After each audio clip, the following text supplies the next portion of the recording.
Assalamualaikum warahmatullahi wabarakatuh. Perkenalkan, nama saya Nur Halimah. Di sini saya sebagai presenter pertama yang akan membahas tentang presentasi paper akhir Kode Etik Profesi Akuntan di Indonesia.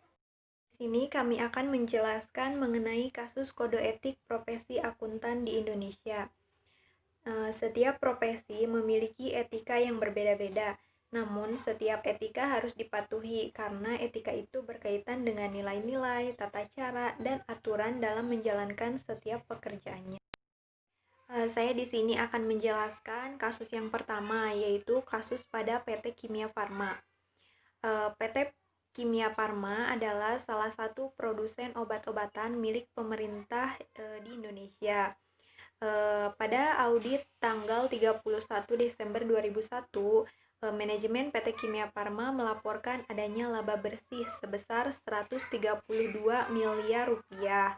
Akan tetapi, Kementerian BUMN dan Bapepam menilai bahwa laba bersih tersebut terlalu besar dan mengandung unsur rekayasa. Nah, di sini dapat kita ketahui bahwa masalah yang terjadi yaitu kesalahan penyajian yang berkaitan dengan persediaan.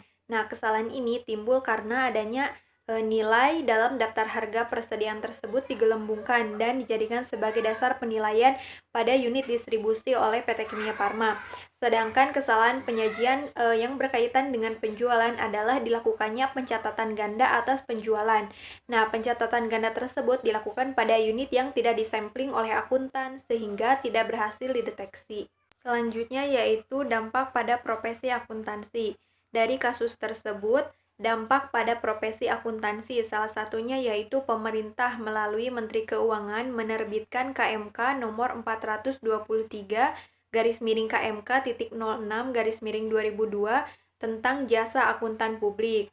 Juga disertai Bapepam yang mengeluarkan peraturan nomor 8.A.2 tentang independensi akuntan yang memberikan jasa audit di pasar modal. Dalam peraturan tersebut diberlakukan larangan rangkap jabatan KAP mulai November 2002. Dengan demikian, KAP dilarang memberikan jasa audit dan konsultasi keuangan lainnya secara bersamaan pada sebuah perusahaan publik. Selain itu, diberlakukan pula pembatasan penugasan audit, yaitu KAP hanya dapat melakukan audit atas sebuah klien paling lama 5 tahun berturut-turut. Nah, dari kasus tersebut dapat disimpulkan bahwa aktivitas finansial yang dilakukan oleh manajemen tidak terlepas dari bantuan seorang akuntan. Akuntan yang melakukan hal tersebut memberikan informasi yang menyebabkan pemakai laporan keuangan tidak menerima informasi yang fair, sehingga akuntan tersebut telah melanggar etika profesinya. Kejadian finansial yang menyebabkan dampak yang luas terhadap aktivitas bisnis yang tidak fair membuat pemerintah campur tangan untuk membuat aturan yang baru yang mengatur profesi akuntan dengan maksud mencegah adanya praktik yang akan melanggar etika oleh para akuntan publik. Sekian, selanjutnya akan dilanjutkan oleh presenter kedua yaitu Susanti. Assalamualaikum warahmatullahi wabarakatuh. Perkenalkan, nama saya Susanti. Saya di sini akan memaparkan kasus yang kedua, yaitu pelanggaran profesi akuntan Justinus Aditya Siddharta pada kasus PT Great Draper.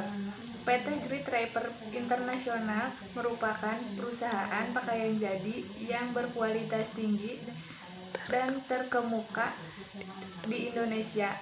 PT Great Draper ini berdiri pada tahun 1976 oleh Sukanta Tanujaya dan Sunjoto Tanujaya dengan 10 orang dengan nama PT Great Draper Garment Industry dengan karyawan 150 orang.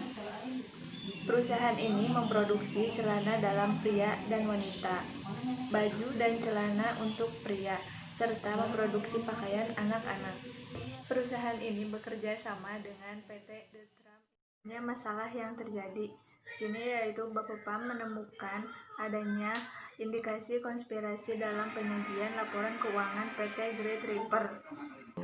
Tidak tertutup kemungkinan akuntan publik yang menyajikan laporan keuangan PT Great Draper itu, yaitu menjadi tersangka. Menteri Keuangan Republik Indonesia terhitung sejak tanggal 28 November 2006 telah membekukan izin akuntan publik Justinus Aditya Sidharta selama 2 tahun.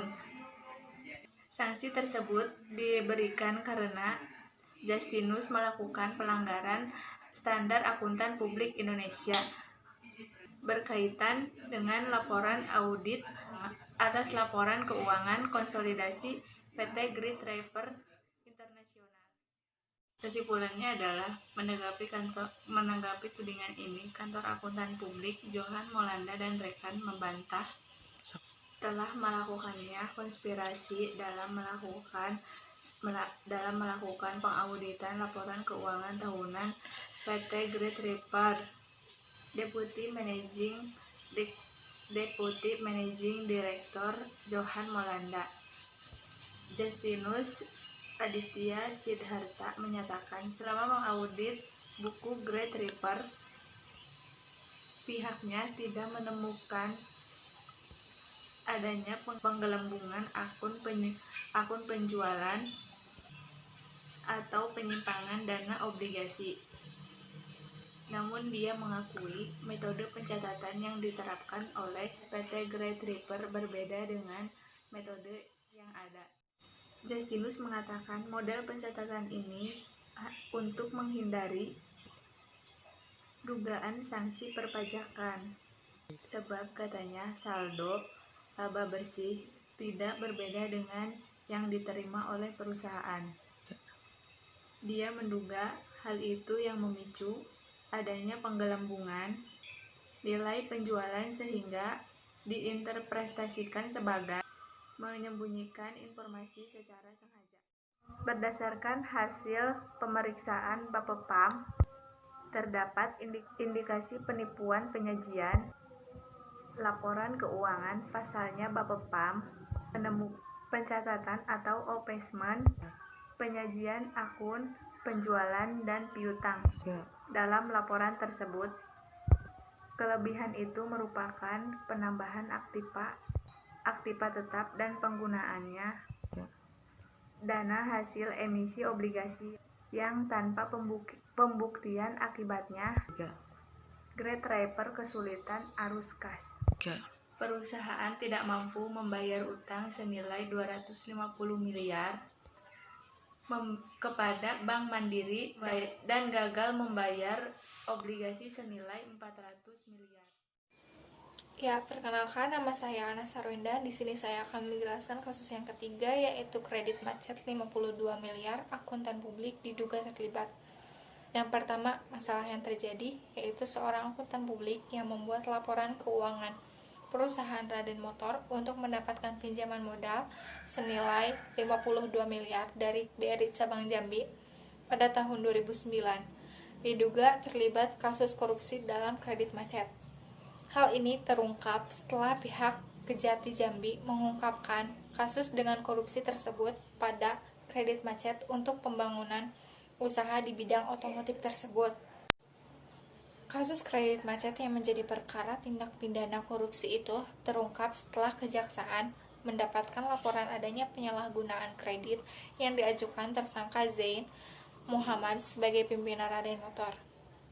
Dalam kasus ini, pihak Kejati Jambi baru mendapatkan 2 orang tersangka. Pertama, Zain Muhammad sebagai pimpinan Raden Motor yang mengajukan pinjaman dari tersangka Effendi Syam dari BRI yang saat itu menjabat sebagai pejabat penilai pengajuan kredit. Dan yang terakhir yaitu solusi.